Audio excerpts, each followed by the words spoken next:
Before we start the video guys, I did a podcast with 5 Pillars, Dilly Hussain, on conspiracies. I'll put the link in the description, check it out. We covered some good topics and I did have my back towards the wall, but I thought I held myself quite well, to be honest. Smile to Jenya. Assalamu alaikum guys, and welcome to a... how do I describe this? Storming Area 51.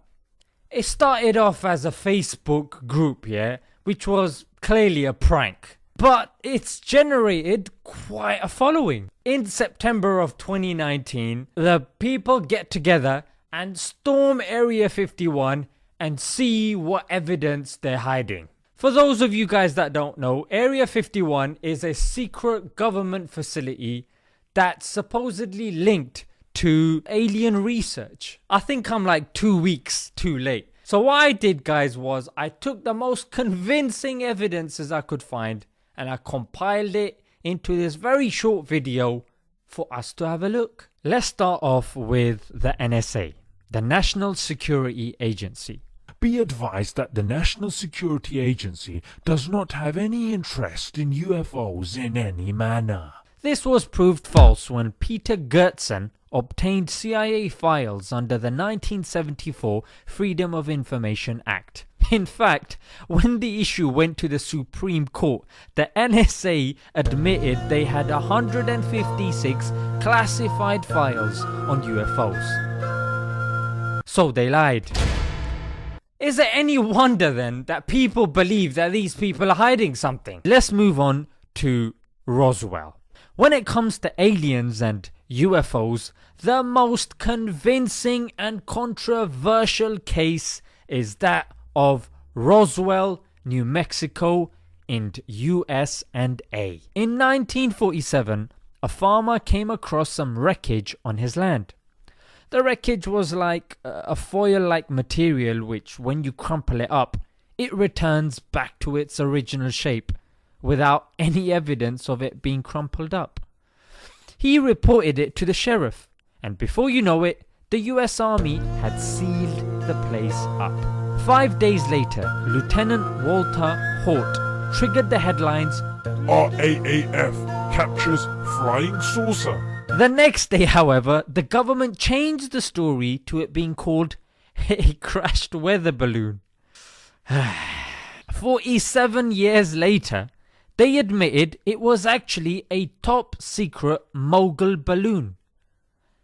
And they lied to hide this knowledge in a 25-page report titled The Roswell Report, Case Closed in 24th June 1994.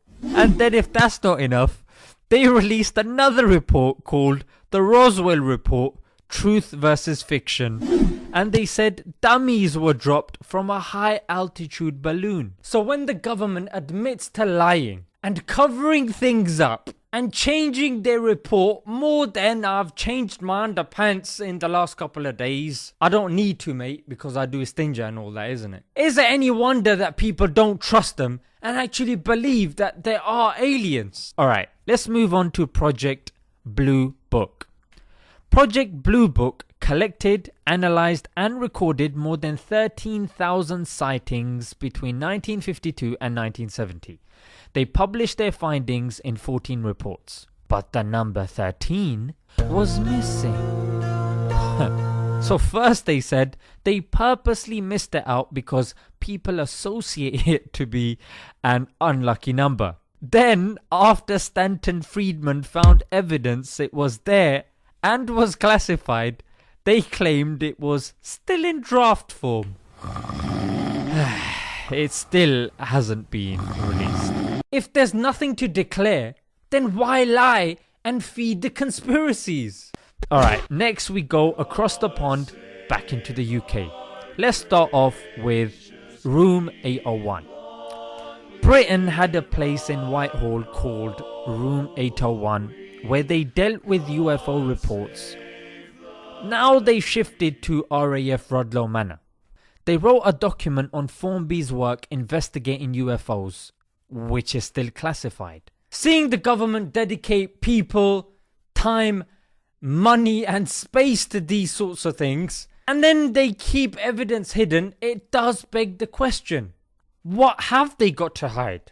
Finally guys, we go to Rendlesham Forest, which is known as the Roswell of the UK. It took place in 1980 next to the US Air Force Base near Ipswich. In 2002 it was ruled that the UK Ministry of Defence had conspired to prevent knowledge becoming known. What a surprise! Alright guys, so what's common in all these things? Well, it's the military. And we all know that the military capability is literally decades ahead of the technology that we see. So it wouldn't be surprising that they want to keep this technology hidden, test it, and of course sometimes these tests don't go according to plan and then they have to cover it up. And if people are to believe in aliens and conspiracies rather than exposing their technology to enemy combatants, I think they're okay with that. If there was an alien landing, the likelihood of the government actually telling us about it is very slim because they clearly don't trust us, and to be fair, it would spread widespread panic. So storming Area 51 might not be a bad idea after all. But seeing as they've told the government they're planning to do this in September, if there is any evidence there, most likely it's gonna be moved. Anyways guys, what do you think about all of this? What's your opinion? Let me know in the comments below, and until next time guys, Assalamu alaikum.